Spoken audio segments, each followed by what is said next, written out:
আসসালামু আলাইকুম। প্রিয় দর্শক, আজকে অনেকগুলো প্রসঙ্গ ছিল আলোচনা করার জন্য। ইনকিলাব মঞ্চের মুখপাত্র হাদিকে যে গুলি করা হয়েছে, সেখানে যে মোটরসাইকেলটা ব্যবহৃত হয়েছিল তার মালিককে গ্রেফতার করা হয়েছে। সে অবশ্য এক কথা বলেছে যে সে নাকি মোটরসাইকেলটা আরেক জায়গায় দিয়ে দিয়েছিল, সে নিজে চালায় না, শোরুমে দিয়েছিল। নিশ্চয়ই শোরুমের সঙ্গে যোগাযোগ হবে। আবার বিদেশ থেকে এক সাংবাদিক জুলকারনাইন শাহের তিনি বলেছেন যে দুজন ওখানে ছিল তারা নাকি দেশ ছেড়ে পালিয়ে গিয়েছে। আবার পুলিশ বলছে তাদের পাসপোর্ট ব্লক করা হয়েছে, তারা বিদেশে যেতে পারবে না এবং তারা অলরেডি চলে গিয়েছে, এমন কোনো ইনফরমেশন তাদের কাছে নেই। এগুলো অনেক আলোচনার বিষয়, কিন্তু লম্বা আলোচনা হয়তো আমরা করতে পারতাম, কিন্তু তার কোনোটাই না করে আমি অন্য একটা প্রসঙ্গ নিয়ে আজ কথা বলবো। সেই প্রসঙ্গটা হলো আনিস আলমগীর, আমাদের সহকর্মী আনিস আলমগীর সাংবাদিক, এবং একদম এলেবেলে কোনো সাংবাদিক না। বাংলাদেশের সাংবাদিকতার ইতিহাসে আনিস আলমগীরের বড় বড় একটা ভূমিকা আছে। প্রথম যখন ইরাক যুদ্ধ হয় তখন আনিস আলমগীর নিজে সেখানে উপস্থিত ছিল বাগদাদে, এবং ওখানে বসে তখন তিনি আজকের কাগজে চাকরি করতেন, সেই যুদ্ধ কভার করেছেন এবং সেই সঙ্গে বিভিন্ন টেলিভিশন ওখান থেকে উনি কিন্তু বক্তব্য দিয়েছেন। তাকে ওয়ার জার্নালিস্ট বলা হয়। বাংলাদেশে এরকম দ্বিতীয় ব্যক্তি নেই। আনিস আলমগীর বিভিন্ন সময় টক শোতে কথা বলেন, তার মতো করে কথা বলেন।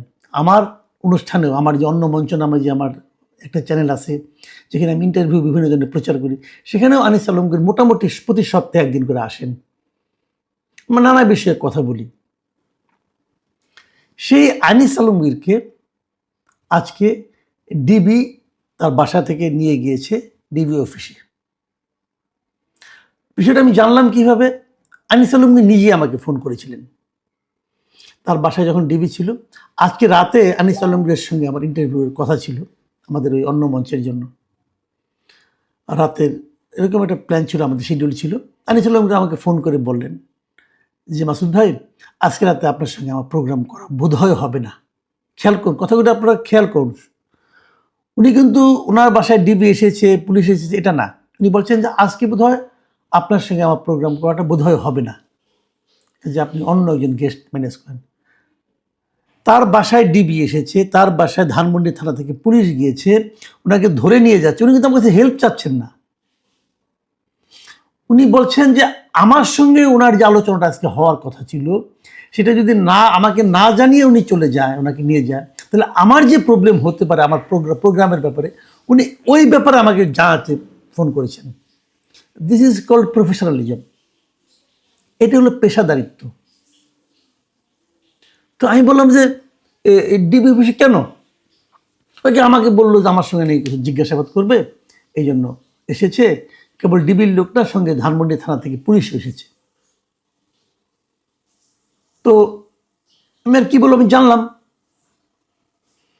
এখন আমার কথাটা হলো অন্য জায়গায়। এটা আনিস আলমগীর বলে কথা নয়, এটা যে কেউ হতে পারত। আমি হতে পারতাম, আপনি হতে পারতেন। এবং বাংলাদেশে এরকম ডিবির লোক এসে বাসা থেকে কাউকে তুলে নেওয়ার ঘটনা আমরা কিন্তু কম শুনিনি, হাজার হাজার শুনেছি। এই আমলে না, আগের আমলে হতো। আগের আমলে আমরা কি দেখতাম?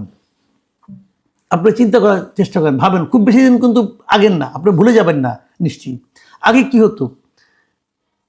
কিছু লোক গুম হয়ে যেত, এবং যত লোক গুম হতো তার 80% গুম হতো এভাবে, সাদা পোশাকে বাসায় এসে কেউ কলিং বেল টিপে সে বলল যে আমরা ডিবি থেকে এসেছি, অথবা আমরা র্যাব থেকে এসেছি, অথবা আমরা কোনো জায়গাতে এসেছি, সরকারের পক্ষ থেকে এসেছি, আপনাকে আমাদের সঙ্গে যেতে হবে, আমরা আপনাদের কিছু জিজ্ঞাসাবাদ করব। এটা কি জিজ্ঞাসাবাদের কোনো পদ্ধতি হতে পারে? আপনি আমাকে কোন বিষয়ে জিজ্ঞাসাবাদ করবেন? জিজ্ঞাসাবাদ করার জন্য আমাকে যে আপনি নিয়ে যাবেন, আমার কি অন্য কোনো কাজ আজকে থাকতে পারে না? অন্য কোনো প্রোগ্রাম থাকতে পারে না? আপনি মানুষের স্বাভাবিক জীবনযাপনের অধিকার থেকে আপনি তাকে বঞ্চিত করতে পারেন? আপনি হয়তো কিছু মামলার ব্যাপারে জিজ্ঞাসাবাদ করেন, তো আপনি এখানে জিজ্ঞাসা করেন। আপনি আমার বাসায় এসেছেন অনাহূত অতিথি হিসেবে, অসুবিধা নাই, আপনি আমাকে জিজ্ঞাসা করেন কি জানতে চান, আমি আপনাকে জবাব দিচ্ছি।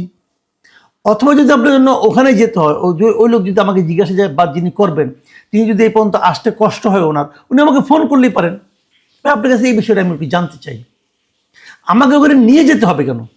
প্রথম প্রশ্ন, যদি নিয়ে যেতে হয় আমাকে কি আপনি গ্রেপ্তার করলেন নাকি এমনি নিতে পারলেন? আপনি যদি আমাকে গ্রেপ্তার না করেন তাহলে আপনি আমাকে নিয়ে যেতে পারেন? কি হিসেবে আপনি নিয়ে যাবেন? আপনি তো আমাকে বর্ণনা করতে হবে। তারপরে কথা হলো, আমাকে কি আপনি কোনো গ্রেপ্তারি পরোয়ানা দেখিয়েছেন? কেউ দেখায়, কেউ দেখায় না।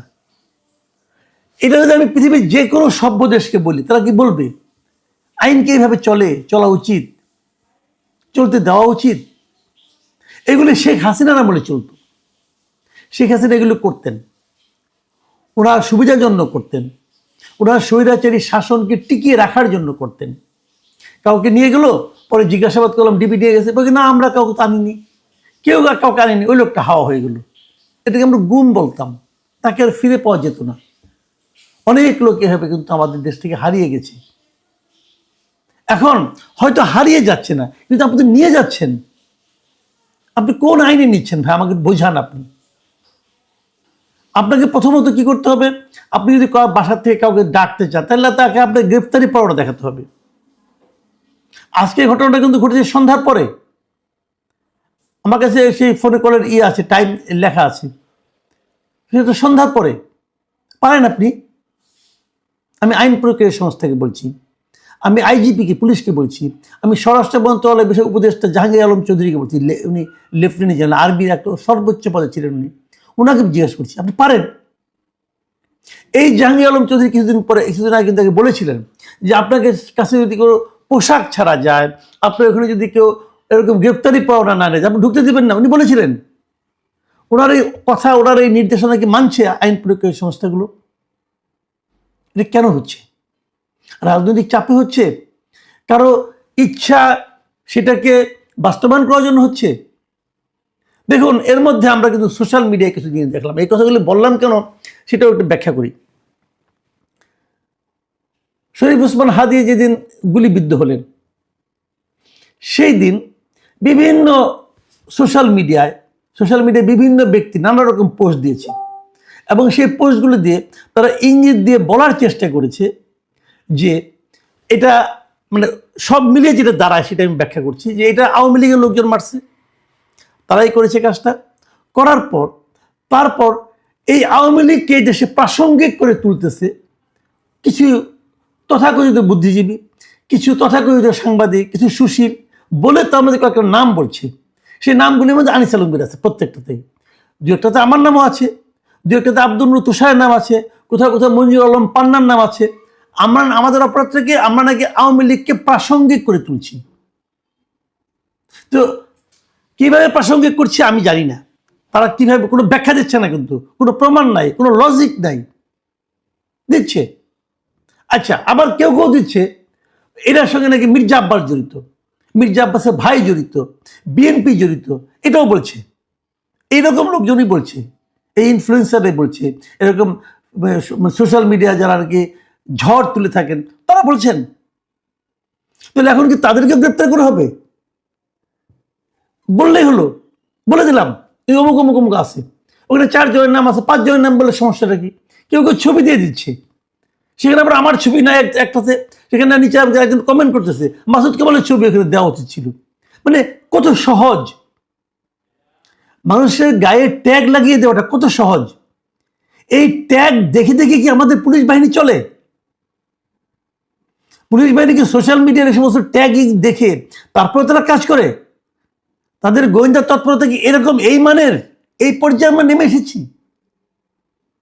ভাবুন, আমি অন্য একটা পয়েন্টে আসি। ভাবুন, হয়তো আনিস আলমগীরকে একটু পরে ছেড়ে দেওয়া হবে, ধরে নিচ্ছি ভালোটাই, হয়তো ওনাকে ছেড়ে দেবে, এগুলো ঠিক আছে, আপনাকে আমি কিছু জানতে চেয়েছিলাম, আপনি এগুলি কেন বলেন, কি বলেন, শুনে এটা ব্যাখ্যা দিলে চলে আসলো। হয়তো সে আজকে রাত্রে 12টার মধ্যে চলে আসবে, আবার হয়তো নাও আসবে। যদি না আসে কি হবে? ওনাকে আপনি জেলে পাঠিয়ে দেবেন কেন? কারণটা তো বলবেন। আচ্ছা ঠিক আছে, ধরলাম ফেরত আসলো, জেলে পাঠালেন না।